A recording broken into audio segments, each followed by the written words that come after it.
Diplomado Cambio Climático. En este episodio presento la introducción de un tema esencial en la vida humana, la alimentación y sus implicaciones ambientales, económicas y humanitarias. Bienvenidas y bienvenidos. El tema es nuevos hábitos de consumo. Pues obviamente el consumo es múltiple, tenemos consumo energético, consumo de transporte, consumo de ropa, consumo de alimentación. Entonces, decimos que fundamentalmente la alimentación es acción o el efecto de alimentar o alimentarse. Es decir, es un proceso mediante el cual los seres vivos consumen diferentes tipos de alimentos para obtener de estos nutrientes necesarios para sobrevivir y realizar las actividades necesarias día tras día. O sea, la alimentación es básicamente una recarga de energía para que los seres humanos puedan funcionar en esta dimensión.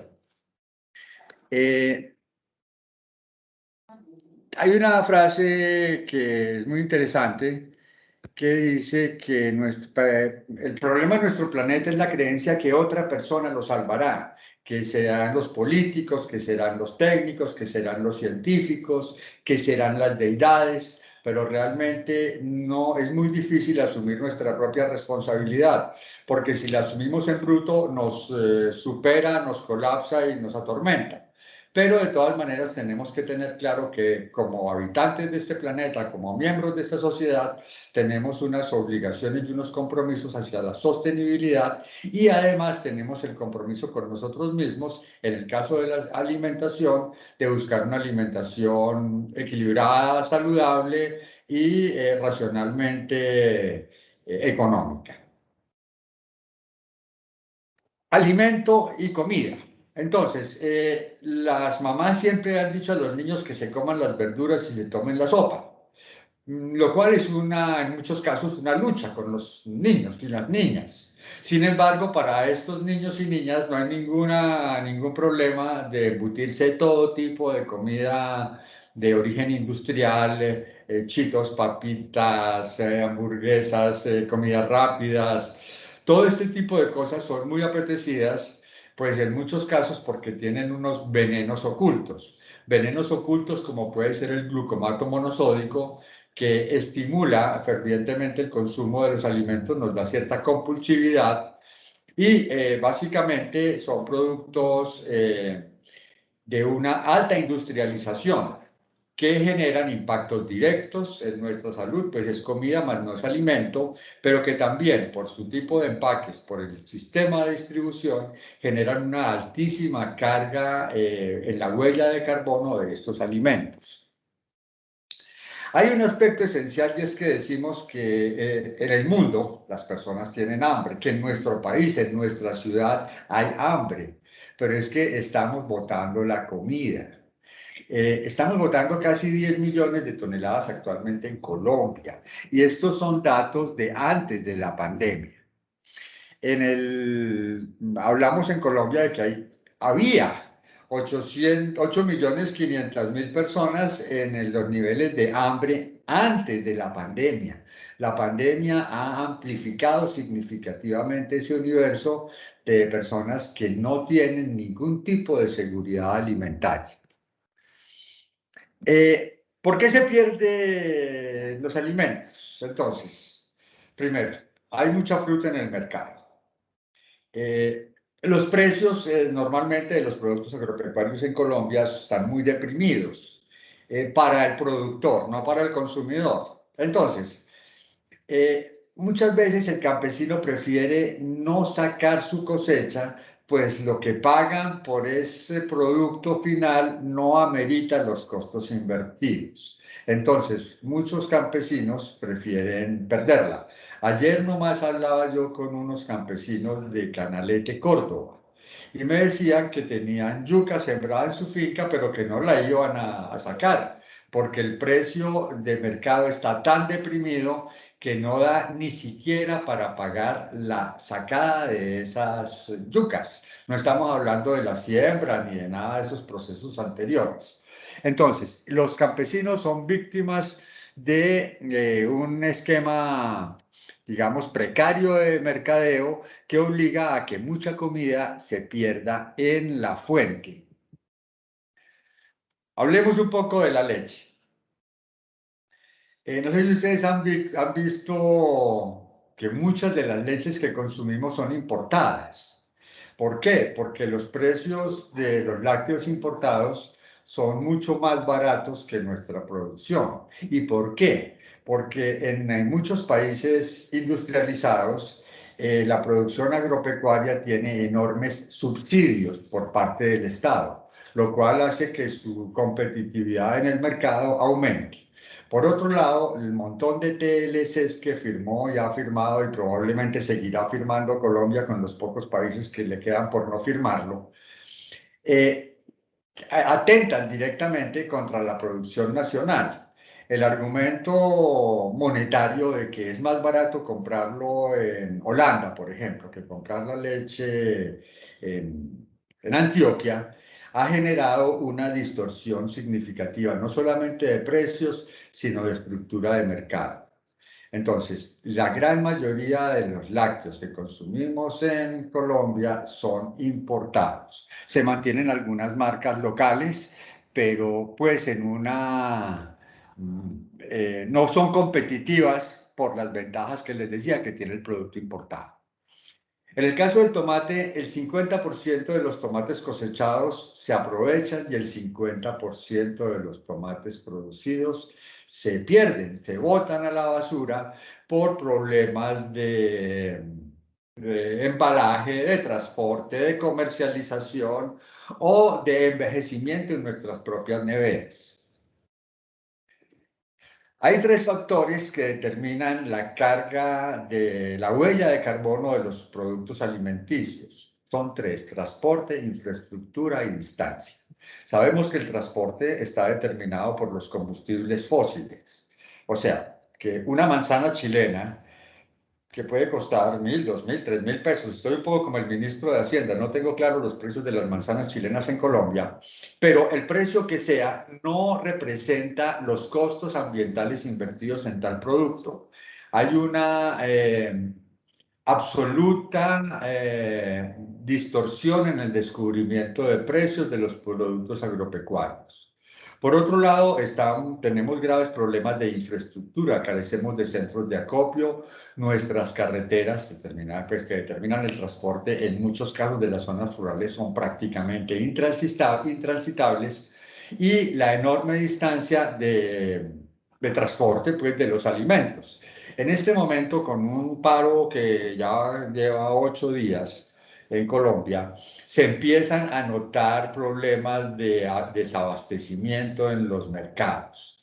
¿Por qué? Porque hemos convertido, digamos, hemos automáticamente creído que la normalidad es para siempre y no tuvimos problema de no estimular la independencia alimentaria regional. Entonces, en Colombia la gran mayoría de alimentos son importados y los pocos alimentos que consumimos nativos tienen todos los problemas del mundo, tanto en transporte, en infraestructura, en distancia y en la especulación que determina el empobrecimiento de las comunidades campesinas. Quien realmente se lucra de este mercado, digamos, alimentario básico colombiano son los intermediarios. Entonces, son aspectos que hay que mejorar para poder establecer una mayor funcionalidad de los sistemas alimentarios colombianos. ¿Dónde se pierde la comida? En el cultivo se puede perder hasta aproximadamente el 40%. Que se pierda por razones ambientales, pues por ejemplo la granizada que ayer cayó en Envigado acabó con un montón de cultivos pues tradicionales de la zona. Asimismo, el problema que les contaba de la incompatibilidad de costos hace que muchos de los productos se queden en la zona de cultivo, obviamente se pierden porque ya tienen una carga de energía involucrada en su proceso de siembra, crecimiento y eventualmente cosecha. En los procesos de post cosecha y almacenamiento se pierde prácticamente el 20% de esta comida. O sea que entre el cultivo y la post cosecha ya no hacemos el 60% de la comida que se pierde está en esos dos aspectos.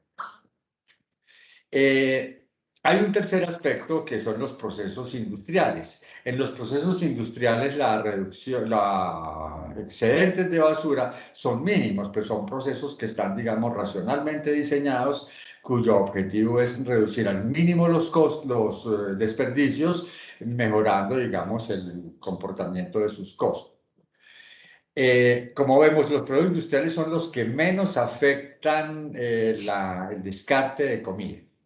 En la distribución, que es un aspecto esencial, antes de pandemia y antes del bloqueo, se estaba perdiendo cerca del 20% de la comida en los procesos de transporte, distribución, en la tienda. Bueno. Y por último, en los hogares, estamos descartando aproximadamente el 15,6 de los 10 millones de toneladas que perdemos anualmente, porque no aprovechamos los alimentos mientras estaban frescos, porque botamos la mitad de la comida, en fin. De las 10 millones de toneladas que se botan en Colombia anualmente de comida, estamos hablando de que hay casi 30.000 toneladas en lácteos y derivados, quesos, mantequilla, sueros. 50.000 toneladas en pescado. Es importante destacar que la industria pesquera colombiana, como casi todas nuestras industrias, anda de capa caída. Colombia tiene la gran ventaja de tener dos mares. Uno dice que tiene tres porque incluyen al Amazonas como un tercer mar. Tiene una enorme riqueza hídrica que ya la hemos visto, pues, pero la mayoría de pescados que consumimos en Medellín, por ejemplo, en los supermercados, en las grandes superficies, es pescado importado.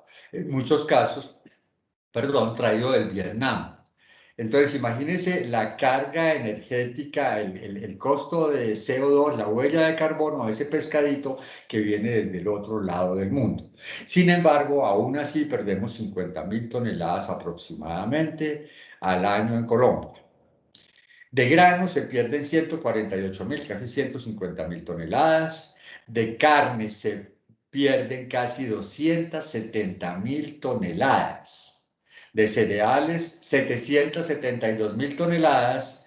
De tubérculos, papa, yuca, ñame, 2.400.000 toneladas. Entre estos 2.400.000 toneladas están la yuca de mis amigos de Canalete que decidieron no sacar. Y por último, la gran carga de la comida perdida tiene que ver con frutas y verduras. En Corabastos, la plaza más importante de Bogotá, entran aproximadamente 12.000 toneladas diarias de comida. Y una cosa horrorosa, se pierden aproximadamente 4.000 toneladas diariamente. Vamos a regresar un poquito, estamos hablando en zona de distribución. Entonces, en este caso de Corabastos, el 33% de la comida que entra se pierde. En el caso de la central mayorista de Antioquia, hay una diferencia radical que puede obedecer básicamente a un manejo más racional de los procesos logísticos.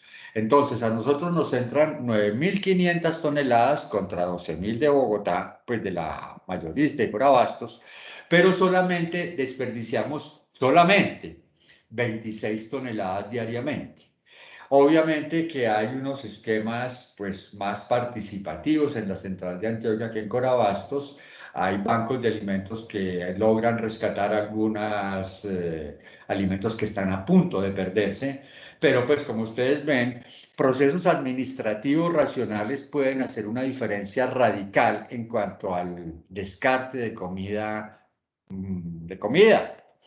Bueno, hablaba de los bancos de alimentos. En Colombia hay 20 bancos de alimentos que se dedican a recolectar los desperdicios. Pues la comida, no hablemos de desperdicios ya elaborados, ya cocinados, hablemos, digamos, del tomate que presenta cierta magulladura y en Pomona no se puede exhibir porque se ve muy feo y este tipo de cosas, pero solamente rescatamos con estos 20 bancos de alimentos donde de manera importante y transversal está metida la Iglesia Católica. Solamente se rescata el 0,26% de toda la comida que botamos en el país.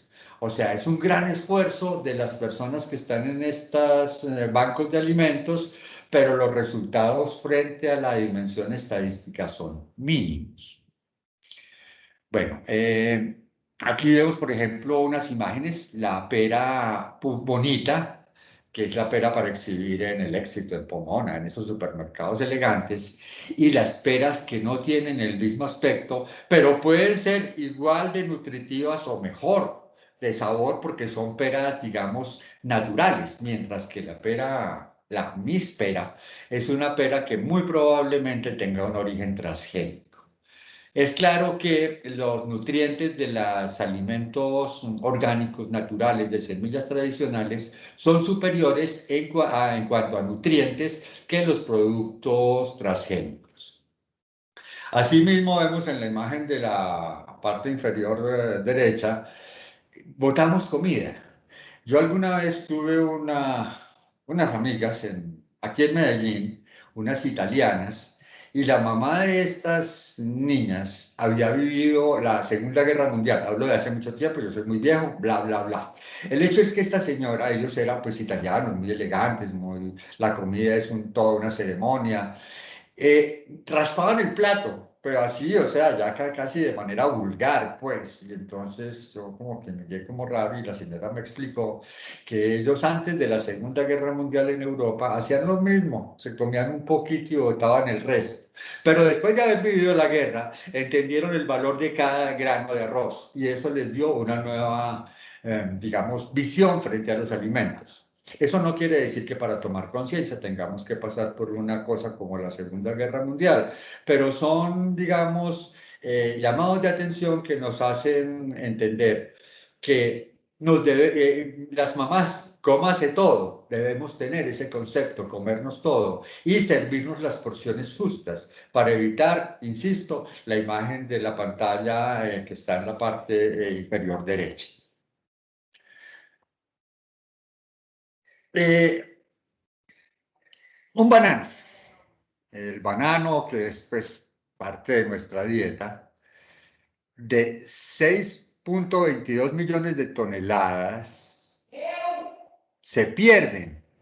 O sea, sobre 10 millones de toneladas aproximadamente, hay 3,5 millones que se aprovechan y 6,2 millones se pierden en banano por 5 razones básicas, porque no se cosechó, o por razones de precio, por razones climáticas o por razones de seguridad. Segundo, no fue rentable, igual que la yuca de mis amigos, no fue rentable, dejemos esos bananos ahí. Se transportó mal, o hubo bloqueos en la carretera, o se varó el camión, o los contenedores, los guacalcitos no eran los adecuados, o la temperatura los afectó dramáticamente. Bueno, lograron llegar a su punto de destino, a su centro de acopio. Se pudo almacenar mal, también se dañó. Y por último, el destino mismo de este banano. Este banano está como negrito, botémoslo. Hay un enorme costo ambiental en este derroche de comida.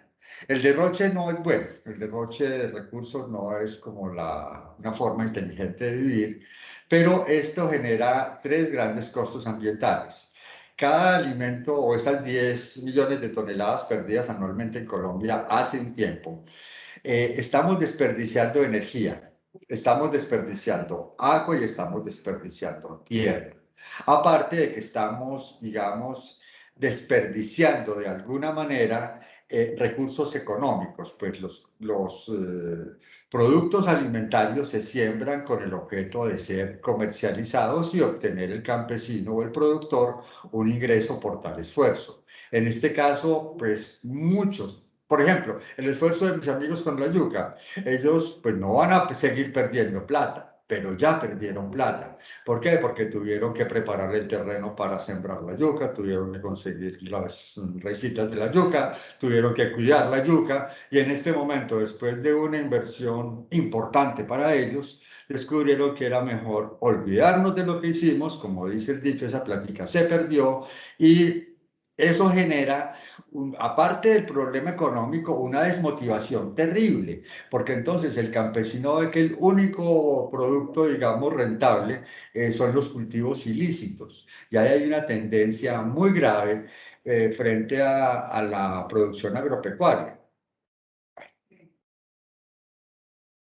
Es importante este datico. Ustedes ya tienen claro que lo del cuento de los gases de efecto invernadero, ya se saben esa historia. Pues la comida que botamos, ese poquito de arroz y ese trocito de carne y ese pedazo de yuca, unido al resto de desperdicios del mundo, genera el 10% de los gases de efecto invernadero, lo cual es una cosa espantosa, escandalosa, sobre todo cuando tenemos en cuenta que había 842 millones de personas con hambre,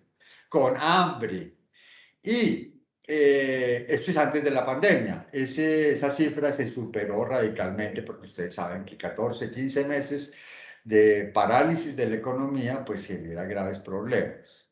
En Colombia se habla de 8 millones de personas con hambre. Eso significa la población de Bogotá. Eh, Hablemos de la agricultura. Entonces, eh, hay una proporción. En 1991, el 22% del Producto Interno Bruto colombiano estaba determinado por la producción agropecuaria. Hoy solamente vale el 6% de ese PIB. La industria, que en el 91 tenía una relevancia del 21%, casi tan importante como la agricultura, hoy ha bajado a un 11%. Solamente hay un sector que ha crecido favorablemente, que es el sector financiero. El sector financiero en 1991 aportaba el 15% del Producto Interno Bruto y hoy está, antes de la pandemia, en 2020, que se hizo esta presentación, ocupaba el 21% del Producto Interno Bruto. Entonces, como vemos, en nuestro país hay un desestímulo a la producción, sea agropecuaria o sea industrial, y hay un privilegio al sector financiero. Es más, el gobierno colombiano en sus cuentas del DANE nos habla de que la economía colombiana ha crecido, creció el 5%, vaya, parecemos China, pero es que en ese 5% se incluyen las utilidades del sector financiero. Entonces, realmente no es un crecimiento real, es un crecimiento ficticio basado en unas cifras, digamos, tecnocráticas, teniendo además en cuenta que la banca en Colombia es privada. Monocultivo. Ustedes han oído, pues todos hemos oído hablar de Azúcar Manuelita, que refina la mejor azúcar del país. Todos sabemos que el Valle del Cauca está lleno de grandes ingenios de caña de azúcar. Hace unos años, con el gobierno del doctor Uribe, se habló de la palma aceitera o palma africana como un sustituto, o sea, no un sustituto, pero sí un refuerzo a los combustibles fósiles, una forma de reducir, digamos, en la gasolina que compramos, que tenga un componente de origen vegetal, como es el aceite de la palma aceitera, la palma de cera. La palma africana, perdón, la palma de cera es otra cosa. Entonces, el monocultivo es grandes extensiones de terreno con una sola planta. Entonces tenemos monocultivos de caña de azúcar tradicionales de hace 50, 60 años. Tenemos monocultivo de palma africana, palma aceitera. Tenemos monocultivos, aunque a pequeña escala, pero monocultivos de arroz. Entonces, un monocultivo es un sistema productivo agrícola que dedica toda la extensión disponible para sembrar un solo tipo de cultivo. Esa es una agricultura que se puede conocer como una agricultura industrial. Entonces, Los cultivos orgánicos, que son diferentes a los... bueno, ahí es importante aclarar que el monocultivo está basado en semillas transgénicas. Ya vieron ustedes lo de la Revolución Verde, vieron cómo se manipula genéticamente una planta. Entonces el monocultivo es básicamente una gran extensión de un solo cultivo. En el caso de la palma aceitera o palma africana, algunos expertos han llegado a hablar de desiertos verdes. En contraprestación o en oposición a los cultivos transgénicos están los cultivos orgánicos, como los cultivos de la señora de Envigado ayer que se le fue todo con la granizada. Entonces, estos cultivos orgánicos son una opción en generación de productos alimenticios. Recordemos comida, alimento. Estos consisten en sistemas de producción de alimentos en los que los suelos de origen y las plantas están libres de fertilizantes químicos, sintéticos y pesticidas. Y hago la anotación basados en semillas tradicionales. Este dato es bien interesante, a pesar del gran bombo que tuvo la Revolución Verde en los años 70, de las grandes empresas tipo Nestlé, varias super firmas globales. Entre el 70 y el 75% de los alimentos que consumimos en todo el mundo lo producen pequeños agricultores. Entonces, esto es un aspecto esencial, igual ocurre en Colombia, donde las políticas tienen que ir enfocadas fundamentalmente, las políticas alimentarias, tienen que ir enfocadas al pequeño y al mediano productor.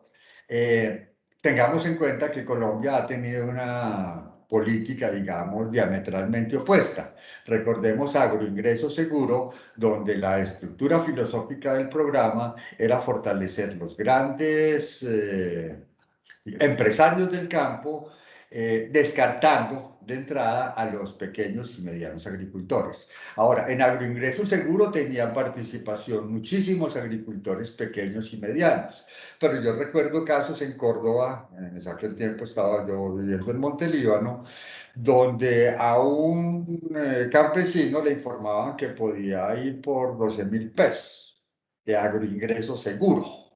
Entonces, valían más los pasajes que lo que le iban a dar en el agroingreso seguro. Entonces, bueno, que tengamos claro que hay que fortalecer la producción de pequeños agricultores. ¿Cómo está la plata en Colombia para comida?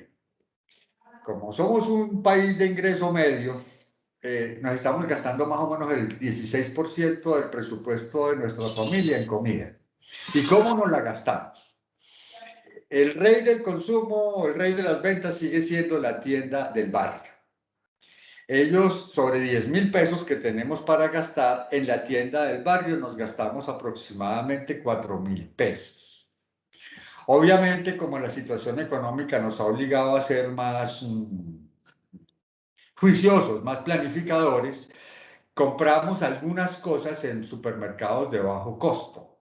Entonces, frente a 4.000 que nos gastamos en la tienda, nos gastamos 1.400 pesitos en la tienda de bajo costo. Y hay cosas que son inevitables en las grandes superficies, porque además en la tienda yo no puedo pagar con tarjeta de crédito, pero en la gran superficie sí. Entonces dedicamos 1.800 pesos a las almacenes de cadena. Entonces ya en eso nos hemos gastado 7.200 pesos. Los otros 3.800 pesos pues quedan en entredicho para compras fuera de comidas fuera del hogar, mercado, tintos y este tipo de cosas. Entonces vemos que la fuente primordial de alimentación en Colombia sigue siendo la tienda de barrio o los mini mercados. Agricultura urbana. Hablábamos del problema de desabastecimiento que se presenta frente a cualquier eventualidad. Puede ser un paro como el que tenemos en Colombia, o puede ser un problema climático como inundaciones, como daños en las carreteras, como desabastecimiento de combustible.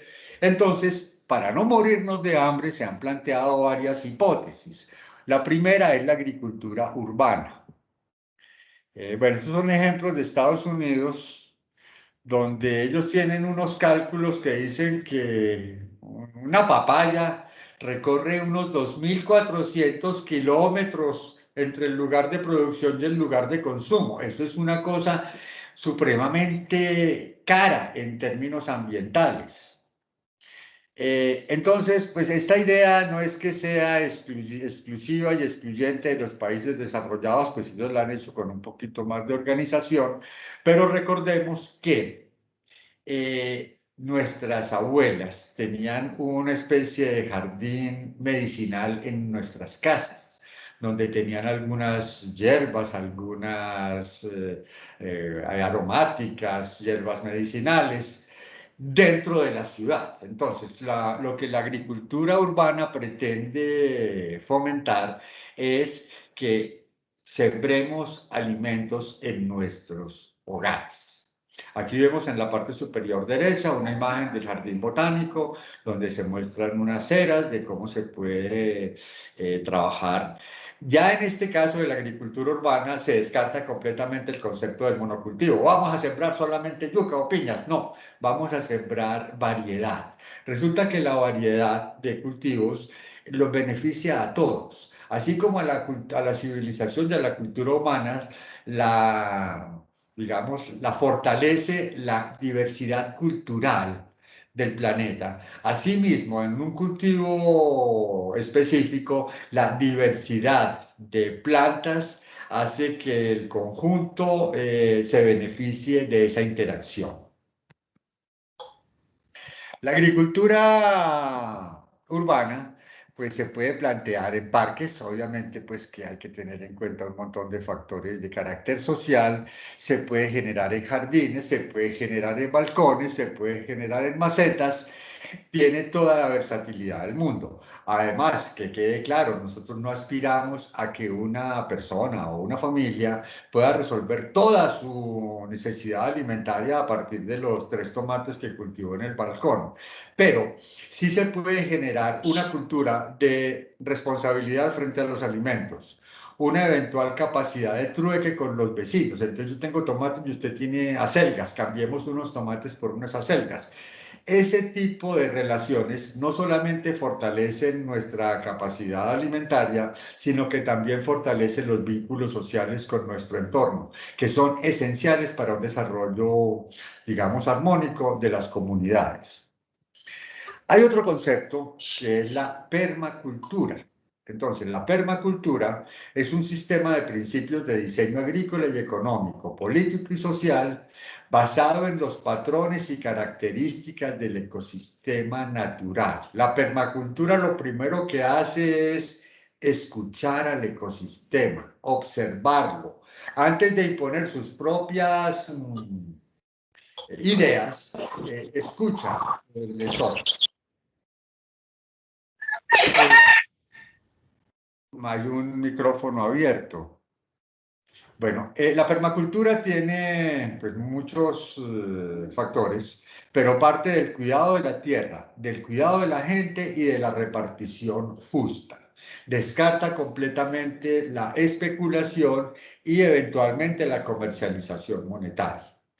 Entonces, es un proceso que tiene que ver con el manejo de la tierra y la naturaleza. En casos, digamos, que se pueda generar una propiedad colectiva de la tierra con un gobierno comunitario. Una propiedad colectiva de la tierra no quiero decir que tengan escritura pública ni nada, sino que puedan trabajar, digamos, una parte del parque, del barrio, se puede generar con construcción de permacultura. Inclusive, la permacultura no solamente sirve para abastecernos de alimentos, sino sirve fundamentalmente como una escuela viva de procesos alimentarios y de procesos de ciencias básicas. Entonces, no es solamente una despensa alimentaria, sino que también es una escuela viva. Este proceso de permacultura, pues mejora ligeramente las finanzas y la economía de las comunidades, porque empiezan a depender un poquitico menos de los mercados comerciales.